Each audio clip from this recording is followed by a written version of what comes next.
When I was in high school, my grandfather died, and it was the first close family member who died, and the first funeral that I was really involved with. I was there for the wake in its entirety. It was in New York, and so there were 3 nights in those days, and the funeral, of course. What I remember most powerfully from that funeral experience is the moment my grandmother, at some point during the wake, I don't remember whether it was the first, second, or third night, but at some point when she went over to the coffin and she kissed my grandfather's face and took that face in her hands and held that, and she wept, of course, but kissed him affectionately, beautifully. And I had been hesitant even to touch his hands, and when I did, and I must admit, out of curiosity, as you might for the first time you've ever touched a corpse, was not attracted to that whole scene. I didn't know what to do, and I withdrew immediately. So watching her with affection stay with the face, even in the face of death, was very powerful. Her love and their 50 years of marriage had made that moment for her something very powerful and intimate. And then for all of us, it kind of shone, if you will, that love from that moment, even in the face of death. I think this is something to help us understand what's happening with the Transfiguration. Even when we have cremains, the word of art for those who are cremated and the remains are brought into the church for a mass, what's the standard thing people do? They find a photo of the person and put a picture of the face next to the ashes. We want to see the face. We live in a time where access to faces is extraordinary. Facebook ought to tell you that. And so to see somebody's face might be a fixation, but it might also be a yearning that comes from the deepest and most beautiful places of our hearts. To see someone even who's in combat, at war, a possibility unforeseen in centuries past. When someone went off to war, you never knew if you'd see their face again. Little expectation of seeing their face again. Now we have modern technology which can make it very possible, even near the battle lines, to see the face of the one we love. And it consoles us. It gives us peace. We gather pictures of faces. We have so many pictures that we'll never see most of them again in our life. We don't have enough time to review all the pictures we've taken. And yet there's a hunger to capture the face. To be able to go back to it gives us some satisfaction. Peter, James, and John were particular intimates of the Lord. Did Jesus have favorites? He chose 12, not 14. And 3 among the 12 that he took on special moments with him. Was he emotionally more attached to them? I don't know. Did he see that in the plan of God's purpose, they would have a path that would need this special contact? I don't know. Why does God seem to pull some closer to his heart, even around us, than others? I don't know. Do you feel, even in contact with that love, that you sense an intimacy with him? I hope so. Do you imagine seeing his face? Is the face of Jesus important to you? We in the Catholic Church have always known that it's okay to make images of that face.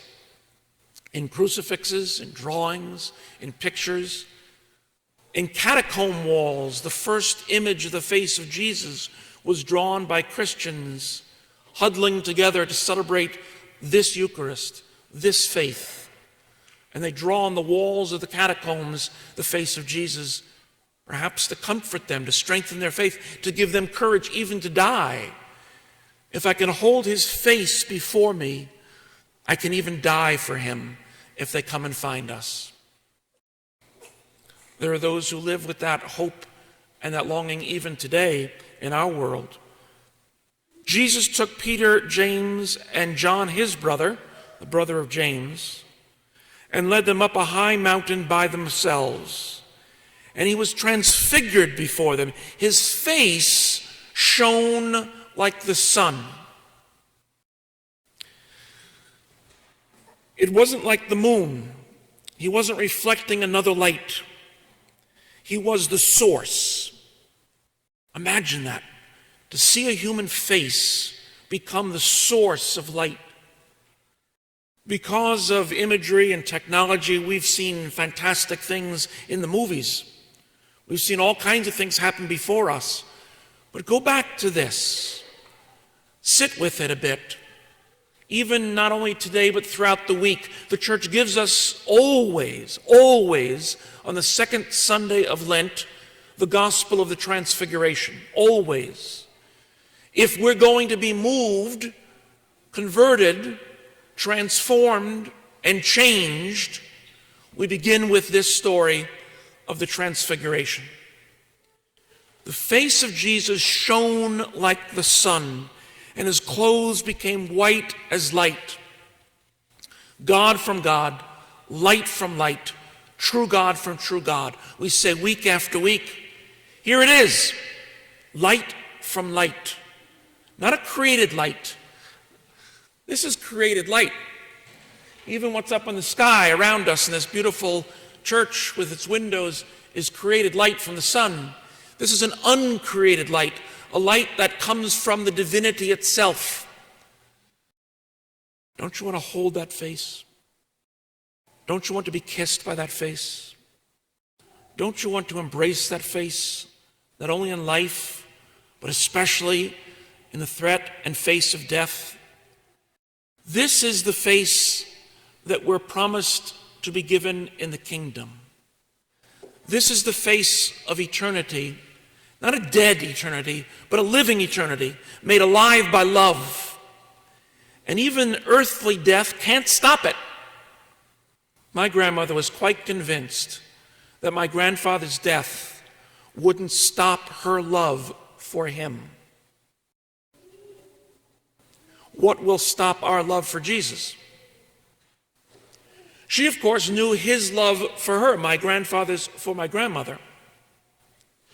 To be able to love Jesus, I imagine we need first to have the experience of his love for us, that sun, that light, that divine refulgence permeating us, filling us with hope, filling us with the possibility of new life. So that no matter what happens in life, no matter what the threats, no matter what the diseases, no matter what the mania of the moment might be, and there's always a mania of the moment, we look to the light which shines from the light and the face of Christ. And behold, Moses and Elijah appeared to them, conversing with him. Jesus gave us a glimpse of who he is. Not who we imagine him to be, who he is. And in his divinity, the heavenly court is present. And among the heavenly court are the saints and the angels. And in this moment, apparent to the eyes of Peter, James, and John, become the great prophets of the Old Testament, Elijah and Moses. They see them. They hear them. In God's light, we see everything. In God's light, it's made manifest. Imagine. We need to imagine that when the darkness pushes in. Whether the darkness comes from our own sinfulness, our own brokenness, the evil of other people, or our fears. Imagine this light which breaks through the walls of death.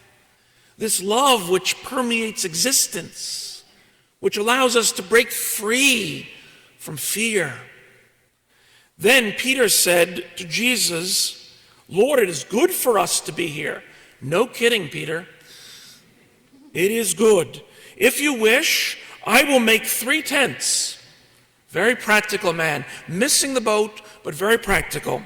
One for you, one for Moses, and one for Elijah. Now, to understand that, of course, you must know that this is probably the season of tent making for the Jews. How so? The Feast of Tabernacles. The Feast of Tabernacles was that annual celebration continued by faithful Jews even today, when they would set up, sometimes in their backyards, a kind of palm branch or branch tent of some kind, a covering, a shelter, remembering how God took care of them in the desert, giving thanks that God still continues to care for them, even if they have a very firm house, or so firm by criteria of architecture and building materials and the best design of our time. No matter how firm it might appear, it's still on the shaky soil of this planet.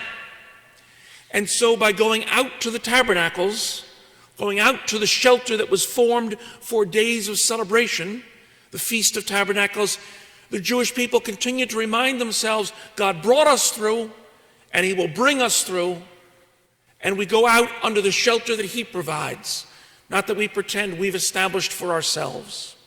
Wow. Now, a lot of Jews that I knew in New York didn't actually live in those shelters. Some of them did for those days of the Feast of Tabernacles. But they went out in the evening and had their dinner there, and they celebrated there, and they gave thanks to God, and they enjoyed their family life and invited friends over to eat there. Is that what's happening? Peter is thanking God for the experience and wants to continue to thank God. He's not to be mocked, but admired for making the connection that in the midst of this world's threats and fears, God provides constant shelter. In the journey of the desert of our lives, God provides his cover. God's cover is for you. Then a cloud came, and this is magnificent. While he was still speaking, behold, a bright cloud. You don't normally get bright clouds. Clouds bring shadows. A bright cloud, a divine kind of a cloud. What was the cloud that led the people through the desert of the Sinai? A bright cloud. It had a fire in it so that at night they could see where they were going. Even the darkness of this world, if discerned with the eyes of faith, has a brightness to it that can allow us to follow God's path. This all fits together. No surprise if God is the author. Then a voice came from that cloud. This is my beloved Son, with whom I am well pleased. Listen to him. So you and I might not always be able to see. We might not always see the face of Jesus. Sometimes the darkness is very thick. And sometimes there doesn't appear to be a brightness in the clouds of our lives. But listen to him. His word is made manifest. This is the word of the Lord. This is the gospel. Thanks be to God. Praise to you, Lord Jesus Christ. Listen to him. When the disciples heard this, they fell prostrate. They fell prostrate. They fell flat on their faces. The whole thing is just overwhelming in its magnificence. And they were very much afraid. The voice of God can scare us to death. Remember what happened at Sinai when the voice of God was heard like thunder while Moses was at the top of the mountain. When Moses came down, the Jewish people begged Moses, don't do that to us again. Don't let us, you go to talk to God, and we'll stay back here in the distant camp. Sometimes we presume that we'll come into God's orbit when we want to, and that we'll summon God up, and we'll have God kind of appear for us and tell us what to do in the moment that we're ready. This is a different God. Listen to him.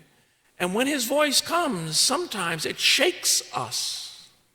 It can shake us. And they were very much afraid, but that's not the last word. Fear is never the last word with our Jesus. He came and he touched them, saying, "Arise, do not be afraid." And when the disciples raised their eyes, they saw no one else but Jesus alone. Are you allowing yourself the prayer, the time, the space, the word sufficient so that you can hear God's voice this Lent? Are you providing each day the space, the book, the heart, the love that would enable Jesus to tell you with a touch, "Don't be afraid"? Are you allowing yourself the possibility of looking up and seeing his face? Death did not end his existence, nor his look of love. He rose. And the transfiguration was a foretaste of the resurrected life of Christ. And he's alive for you. And he's alive for me. And he touches us with love, telling us not to be afraid. And he invites us to see his face and to allow ourselves in our prayer, even in our imaginations, to embrace him, to kiss him and to be kissed by him, and to stand up and to come down from the mountain. He asked them at that moment, "Wait until the Son of Man is risen from the dead before you tell anyone." He's risen from the dead. You don't have to wait to tell others of Jesus. That was for Peter, James, and John. He's risen from the dead. You should know his face. And I invite you to love that face. And if you've not gotten to that point of loving that face, I invite you to allow yourself to be loved by him, and you will love that face.